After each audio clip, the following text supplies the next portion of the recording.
అడవి అందాలతో కనువిందు చేస్తున్న నల్లమల్లలో ఉన్నాము.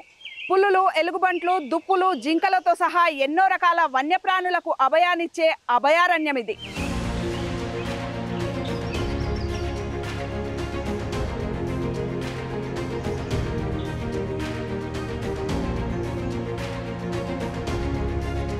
దట్టమైన నల్లమల్ల అడవుల్లో ప్రతి ఏటా ఏకాదశి వేళ ఆ పరమశివుడికి జరిగే ఆషాఢ జాతర, అదే లొద్దిమల్లయ్య జాతర.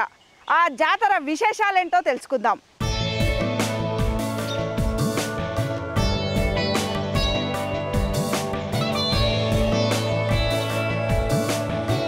నాగర్ కర్నూలు జిల్లా బల్మూర్ మండలంలోని బానాల గ్రామ పంచాయతీ పరిధిలోని నల్లమల్ల అటవీ ప్రాంతంలోని లోతైన లోయలో లొద్దిమల్లయ్య వెలిశాడు.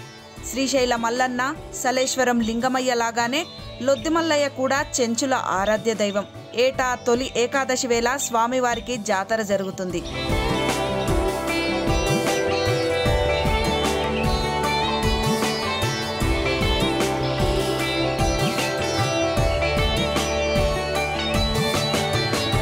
ఏడాదికొకసారి జరిగే ఈ జాతర కోసం భక్తులు ఎక్కడెక్కడి ప్రాంతాల నుండో ఇక్కడికి తరలి వస్తుంటారు. రాళ్లను, కొండగుట్టలను, జలపాతాలను దాటుకుంటూ ఆ లొద్దిమల్లయ్య దర్శనానికి భక్తి పారవశ్యంతో సాగిపోతుంటారు.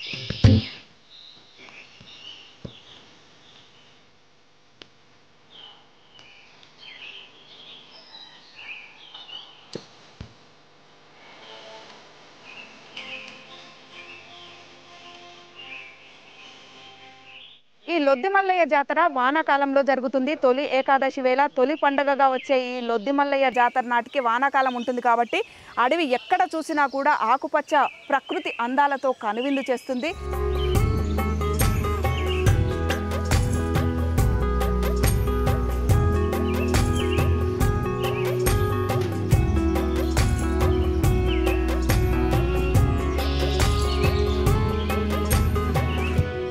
మనం అడవుల్లో నడిచే వేళ రకరకాల అడవి పండ్లు మనకు కనిపిస్తుంటాయి. ముఖ్యంగా ఈ సీజన్లో జానపండ్లు, నెక్కెర పండ్లు ఇవన్నీ కనిపిస్తుంటాయి. జానపండ్లు అంటే చాలా చిన్నగా ఉంటాయి, పుల్లగా ఉంటాయి. అయితే ఇవి పూర్తిగా పండిన తర్వాత మెరూన్ కలర్కి వస్తాయి. ఇలాంటి రకరకాల పండ్లు మనకు కనిపిస్తుంటాయి.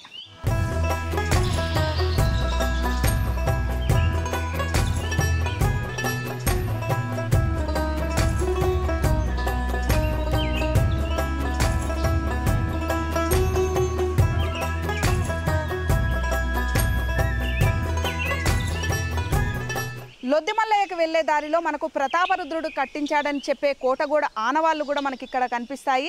తెలంగాణలో ఇప్పటికీ ఒక సామెత ఉంది, ఎవరైనా ఏదైనా నిర్మాణాన్ని ప్రారంభించి అది చాలా ఏళ్ల పాటు కడుతూ పోతూ ఉంటే పటాలరుద్రుని కోటలాగా ఎన్నేళ్ళు కడతావు అంటారు. అలా ఆ ప్రతాపరుద్రుని కోటగోడ ఆనవాళ్ళు మనకి ఇక్కడ కనిపిస్తాయి.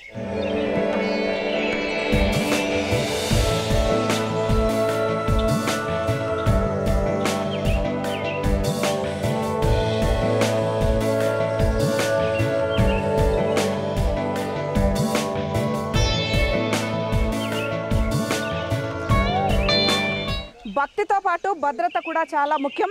ఇది రిజర్వ్ ఫారెస్టు, వన్యప్రాణుల నుండి ఇబ్బంది కూడా ఉంటుంది. అంతేకాదు పక్కనే లోయలు కూడా ఉంటాయి.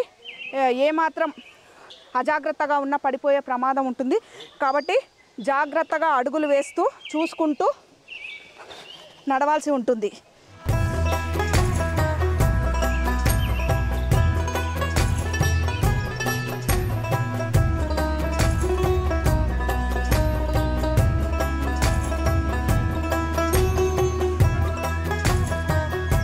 నా పేరు విజయ్ కుమార్ అండి. మేము మిర్యాలగూడ నుంచి వచ్చామండి.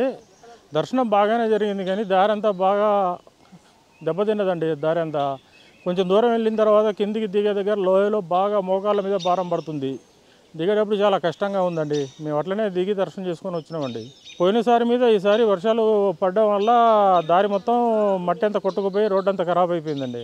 ఇటు నుంచి దగ్గర, కానీ దారి కిందికి దిగే దగ్గర బాగలేదండి. మొత్తం మట్టి అంతా కొట్టుకుపోయిందండి. వేర్లు తేలినాయి చెట్లు. అలాగే పట్టుకొని మెల్లగా దిగాలండి. అందరం గ్రూప్గా వెళ్తున్నాం కాబట్టి వన్యప్రాణుల భయం అయితే ఏం లేదండి ఇప్పుడైతే. నేనైతే ఇదే ఫస్ట్ ఇయర్ అండి రావటము. అది సంవత్సరానికి ఒకటే రోజు ఎలవ్ చేస్తారని చెప్పేసి అతి కష్టం మీద ఎంత కష్టం ఉన్నా సరే పోయి దర్శనం చేసుకుందామని చెప్పేసి వెళ్ళాను. లొద్దిమల్లయ్య దగ్గరికి వెళ్లేందుకు శ్రీశైలానికి వెళ్లే దారి మధ్యలోని అడవి గుండా వెళ్లిపోతే రాను పోను 8 కిలోమీటర్ల దూరం ఉంటుంది. లింగాల నుండి వెళ్లే దూరం కాస్త ఎక్కువగా ఉంటుంది కాబట్టి చాలా మంది భక్తులు ఈ దారిలోనే వస్తుంటారు.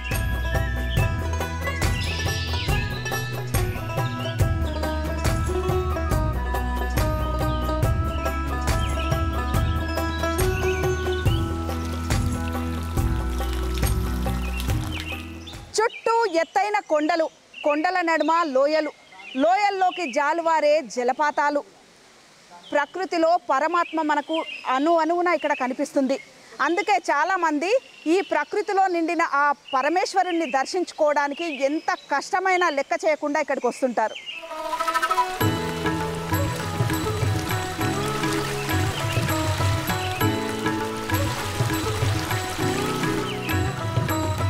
లొద్దిమల్లయ్య జాతర కూడా అచ్చం సలేశ్వరం జాతర లాగానే ఉంటుంది. అయితే సలేశ్వరం జాతర ఉగాది తర్వాత వచ్చే పౌర్ణమి వేళ జరుగుతుంది. అప్పటికి ఎండాకాలం ప్రారంభమవుతుంది కాబట్టి ఇది ఆకురాల్చే అడవి, ఎక్కడ చూసినా కూడా ఎండిపోయిన చెట్లు ఎక్కువగా కనిపిస్తాయి. కానీ లొద్దిమల్లయ్య జాతర వానాకాలంలో జరుగుతుంది కాబట్టి ఈ ప్రకృతి అందాలను చూడడానికి 2 కళ్ళు సరిపోవంటే అతిశయోక్తి కాదు.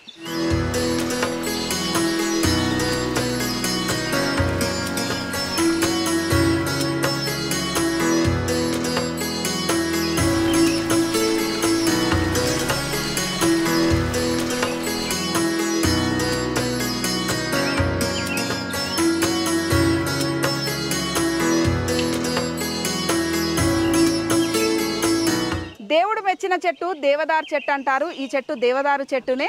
ఈ కాలంలో చాలామందికి ఈ చెట్టు గురించి తెలియదు. కానీ వెనకటి కాలంలో కరువు కాటకాలు ఉన్న సమయంలో అడవులకు వచ్చి బుట్టలు తీసుకొచ్చి బుట్టల నిండా ఈ ఆకును తీసుకెళ్ళి కూర వండుకొని తినేవాళ్ళు. సంకటి చేసుకున్నా కూడా అంచు పెట్టుకొని తినేవాళ్ళు. ఇప్పటికీ చాలామంది గిరిజనులు ఈ కూరను తింటుంటారు.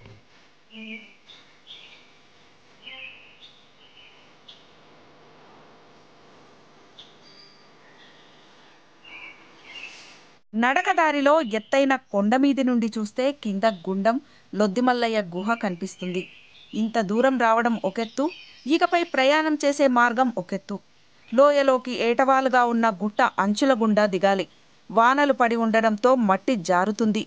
ఇక్కడి నుండి కిందికి వెళ్ళడం అంటే ఒక పరీక్ష అన్నట్లే.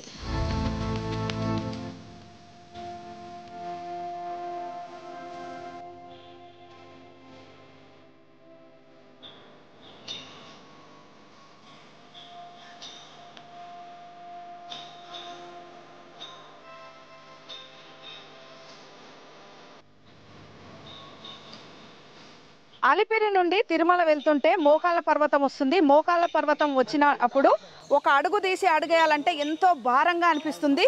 ఒక్కొక్క రాయికి మధ్యన చాలా దూరం ఉంటుంది. ఒక అడుగు తీసి ఇంకొక అడుగేయాలంటే మనకు విపరీతమైన అలసట వేస్తుంది.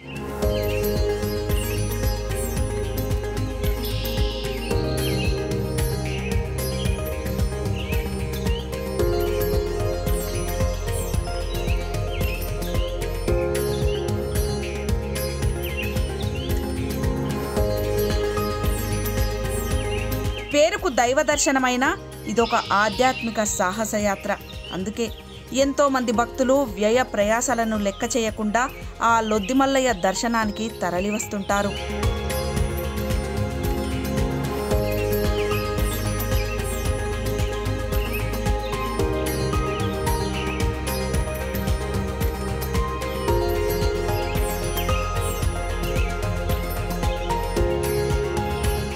అడుగడుగున అడుగులకు పరీక్ష పెట్టే దారులని దాటి లోయ కనిపించగానే అమ్మయ్య వచ్చేసాం అనిపిస్తుంది. అంతేకాక ఆకాశాన్ని తాకుతున్నట్లుండే ఆ కొండను చూస్తే నిలువెత్తు రూపంగా ఆ ఈశుడే మన ముందున్నాడా అనిపిస్తుంది. ఆ కొండ దారుల నుండి కిందికి పడే జలధారలు, గుహ ముందు ఉన్న గుండం, అక్కడి ప్రకృతి అన్నీ కలగలిసి మాటలకందని ఏదో ప్రశాంతత మన మనసులో నిండిపోతుంది.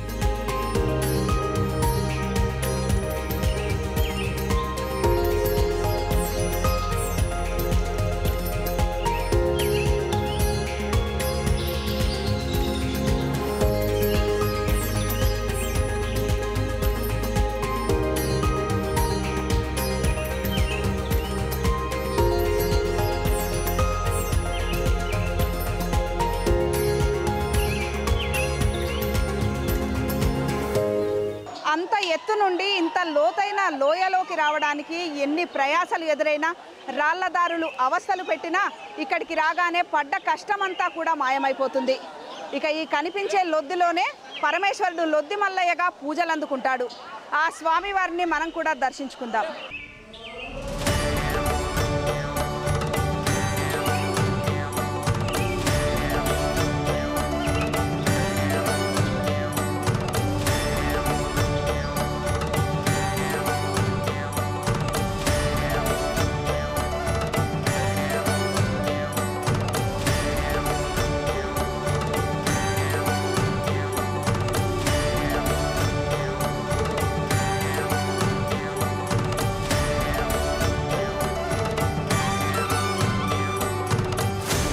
దట్టమైన నల్లమల్ల అడవుల మధ్య కొండ కోణాల మధ్య ప్రకృతి సిద్ధంగా ఏర్పడ్డాయి.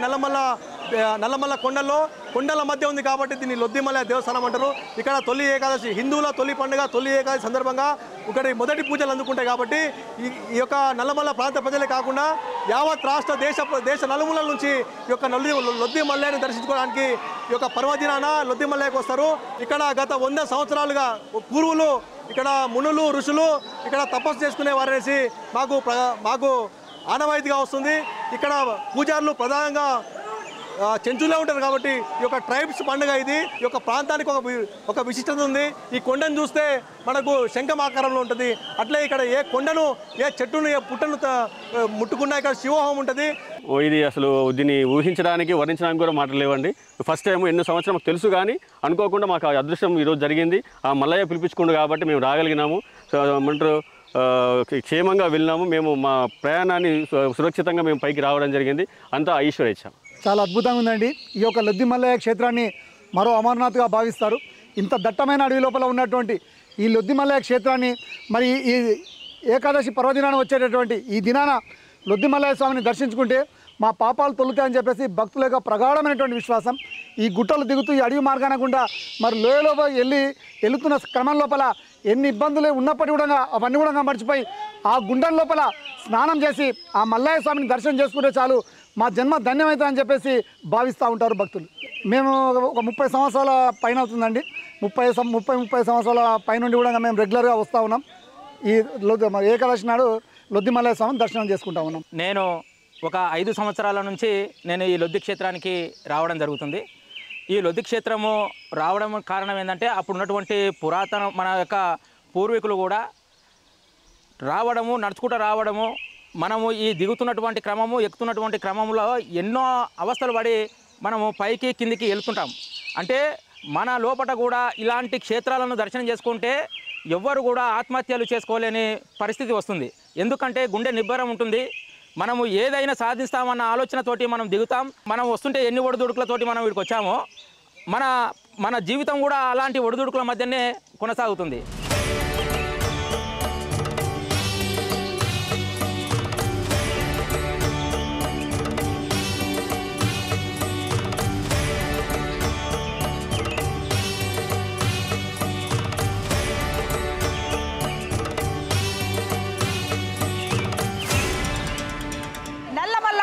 ప్రాంతంలో ప్రశాంత ప్రకృతి నడుమ కొలువైన లొద్ది మల్లయ్య స్వామి దర్శనం జీవితకాల మధురానుభూతిని మిగులుస్తుంది. కెమెరామెన్ సతీష్తో రమా, బిగ్ టీవీ, లొద్ది మల్లయ్య గుట్ట నుండి. For more videos like this, subscribe Big TV channel.